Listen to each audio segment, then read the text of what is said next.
பொம்பிளைக கண்ணீர் விட்டா ஊர் தாங்காது, பூமி ரெண்டாகுமே.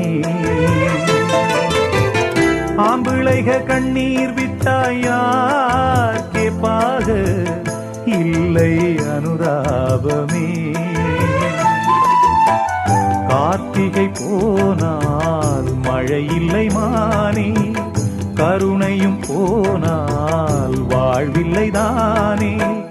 உந்தன் மனம் கரும்பா இல்லை அது இரும்பா, வெண்ணிலவும் இருக்க இங்கு இருளோடு வாழ்வா. வாங்கி வந்தேன் ஒரு வாழை மரம், வந்த பின்னே அது தாழை மரம். இழவா